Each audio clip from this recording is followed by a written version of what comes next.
കൃഷ്ണായനം 56 ബ്രാഹ്മണ പത്നിമാർക്ക് അനുഗ്രഹം. കണ്ണൻ കാട്ടുതീ കുടിച്ച കഥ വൃന്ദാവനത്തിലെങ്ങും പരന്നു. സംഭവമറിഞ്ഞ് എല്ലാവരും അതിശയിച്ചു. പലർക്കും ആ അത്ഭുത വാർത്ത അങ്ങനെ വിശ്വസിക്കുവാനായില്ല. കാട്ടുതീ എങ്ങനെ ആഹരിക്കുവാനാണ്? ബാലന്മാർ വെറുതെ പറയുകയാവാം. അവർ ഒന്നും പുറത്തു പറഞ്ഞില്ല. കണ്ണൻ താൻ ദാവാഗ്നി ആഹരിച്ചെന്നോ ഇല്ലെന്നോ പറയുകയുണ്ടായില്ല. ഗോപികമാർ കണ്ണൻ്റെ അത്ഭുത വിക്രമത്തിൽ അതിശയിച്ചു. അവർ കേശവനെ മനസ്സിൽ പൂജിച്ചു. നീല കളേബരത്തെ ധ്യാനിച്ചു. കണ്ണൻ മാറിടത്തിൽ ചേർന്ന് നിൽക്കുന്നതായി അവർ സ്വപ്നം കണ്ടു. കേശവനും ബാലന്മാരും അന്നും പതിവ് പോലെ കാലികളെയും തെളിച്ച് യമുനാ തീരത്തിലൂടെ നടന്നു.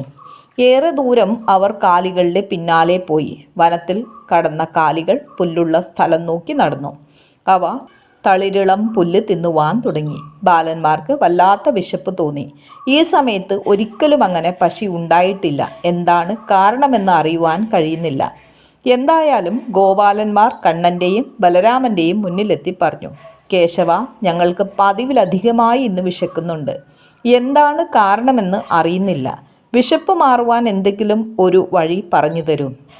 സഖാക്കളുടെ അപേക്ഷ കേട്ട് കണ്ണൻ പറഞ്ഞു, നിങ്ങൾ വിഷമിക്കരുത്. ഇവിടെ അടുത്ത് ഒരു യാഗം നടക്കുന്നുണ്ട്. ശ്രേഷ്ഠരായ ബ്രാഹ്മണരാണ് യാഗം നിർവഹിക്കുന്നത്. നിങ്ങൾ അവിടെ ചെന്ന് ആഹാരം ചോദിക്കുക. എനിക്കും വാങ്ങി വരിക. അവർ തരും, തീർച്ച. ബാലന്മാർ കൃഷ്ണൻ നിർദ്ദേശിച്ച മാർഗത്തിലൂടെ നടന്നു. അല്പം നടന്നതേയുള്ളൂ. കാളിന്തി തടത്തിൽ തന്നെ യജ്ഞശാലകൾ ദൃശ്യമായി. ബാലന്മാർ വിപ്രന്മാരുടെ അടുത്ത് ചെന്ന് പറഞ്ഞു, ബ്രാഹ്മണ ശ്രേഷ്ഠരെ, യദുകുലത്തിൻ്റെ നാഥനും ഞങ്ങളുടെ പ്രിയ സഖാവുമായ കണ്ണൻ ധേനുക്കളെ മേയ്ക്കുവാൻ ഇവിടെ എത്തിയിട്ടുണ്ട്. ഏറെ ദൂരം നടന്നതുകൊണ്ടായിരിക്കും ഞങ്ങൾക്ക് പതിവിൽ കൂടുതൽ വിശക്കുന്നു. കണ്ണൻ കാലികളെ നോക്കി കാളിന്തിയുടെ കരയിൽ ഇരിക്കുകയാണ്. ഞങ്ങൾക്ക് ആഹാരം വേണം, കണ്ണനും വേണം.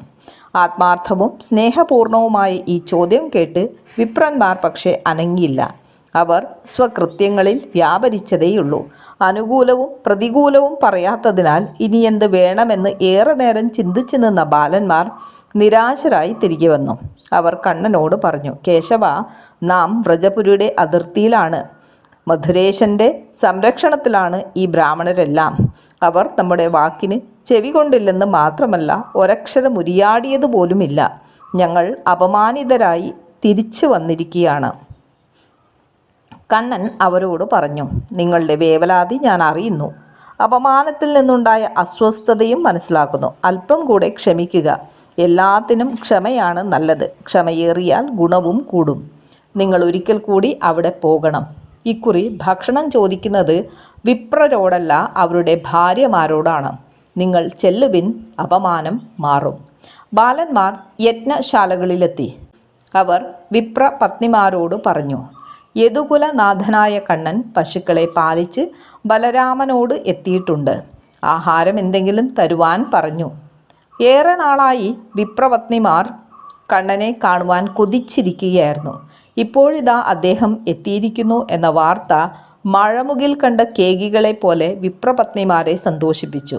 അനുരാഗവതികളും ഭക്തകളുമായ വിപ്രപത്നിമാർ ചതുർവിധ വിഭവങ്ങളോടുകൂടിയ സദ്യയുമായി യമുനാ തീരത്തേക്ക് നടന്നു. യോഗികൾക്ക് മാത്രം അനുഭവവേദ്യമായ ആ തിരുരൂപം ദർശിക്കുവാൻ ഭാഗ്യം വന്നതിൽ ആനന്ദിച്ച് സുന്ദരിമാർ കണ്ണൻ്റെ കാൽക്കൽ നമസ്കരിച്ചു. മന്ദാക്ഷത്തോടെ മൊഴിഞ്ഞു, കണ്ണാ, നിന്നെ കാണുവാൻ ഞങ്ങൾ എത്ര നാളുകൊണ്ട് കൊതിക്കുന്നു എന്നോ. നിന്റെ രൂപത്തെക്കുറിച്ച് വൃന്ദാവനത്തിൽ നിന്നും വരുന്ന പഥികർ വാഴ്ത്തിപ്പാടുമ്പോൾ ആ കളേബരം ഒരു നോക്ക് കാണുവാൻ കൊതിച്ച് എത്ര നേരം ധന്യാവിഷ്ടരായി ഇരുന്നിട്ടുണ്ടെന്നോ. മേഘവർണ്ണനാണ് അങ്ങെന്ന് ഞങ്ങൾ ധരിച്ചിട്ടുണ്ട്. മയിൽപീലി തിരുമുടിയിൽ ചൂടി ഗോരോചന കുരിചാർത്തി വിളങ്ങുന്ന അങ്ങയെ സ്വപ്നം കാണാത്ത ദിവസങ്ങളില്ല. പതികൾ പതിയെ ഞങ്ങളെ രതിലോലരാക്കുമ്പോൾ അത് അങ്ങാണെന്നുറച്ച് പലപ്പോഴും പേര് തെറ്റിപ്പറഞ്ഞ് അവരുടെ അനിഷ്ടം സമ്പാദിച്ചിട്ടുണ്ട്. രതിലോലനും ചാരുരൂപനും ഹൃദയംഗമനുമായ അങ്ങ് ഞങ്ങളിൽ കന്മദപ്പൂ വിടർത്തേണമേ. അഭീഷ്ടത്തിനനുസരിച്ച് ഏതുവിധവും പെരുമാറുവാൻ സന്നദ്ധരായി ഭക്തകളായി ഞങ്ങളിതാ ഓദനവുമായി എത്തിയിരിക്കുന്നു. ഇഷ്ടം പോലെ ഭുജിച്ചാലും യഥേഷ്ടം വിളമ്പിത്തരുവാൻ തയ്യാറാണ് ഞങ്ങൾ. കണ്ണൻ പറഞ്ഞു, വിപ്രപത്നിമാരെ, നാഥന്മാരെ പിരിയരുത്. അവരുടെ അഭീഷ്ടത്തിന് അനുസരിച്ച് വേണം പെരുമാറുവാൻ. നിങ്ങളോടൊപ്പമിരുന്ന് പൂർത്തിയാക്കേണ്ടതാണ് യാഗാദി കർമ്മങ്ങൾ. വേഗം ചെല്ലുക, അവർ കർമ്മങ്ങൾ പുഷ്ടിപ്പെടുത്തട്ടെ. വിപ്രപത്നിമാർ പോയില്ല. അവർ കണ്ണൻ്റെ സവിധത്തിൽ തന്നെ നിന്നു. കണ്ണനും സഖാക്കളും ഭക്ഷണം കഴിച്ചു. രാസേരസലോലുപരായി ആ രാഗമാനസിമാർ കണ്ണന് ഭക്ഷണം പകർന്നു നൽകി. രുചി പറഞ്ഞ് അവർ കണ്ണനെ ഊട്ടി. മാധവൻ വിപ്രപത്നിമാരെ അനുഗ്രഹിച്ചു. ഭർത്താക്കന്മാരും സഹോദരന്മാരും ബ്രാഹ്മണികളെ തിരഞ്ഞപ്പോഴേക്കും അവർ യജ്ഞവാടങ്ങളിൽ മടങ്ങിയെത്തി. അഭൗമമായ അവരുടെ തേജസ് കണ്ട് ബ്രാഹ്മണർ ലജ്ജിച്ചു. കണ്ണനെക്കുറിച്ച് അവർ ശരിക്കും മനസ്സിലാക്കി. പക്ഷേ കംസനെ ഭയന്ന് ബ്രാഹ്മണർ യമുനയുടെ തീരത്ത് വരികയോ കണ്ണനെ കാണുകയോ ചെയ്തില്ല.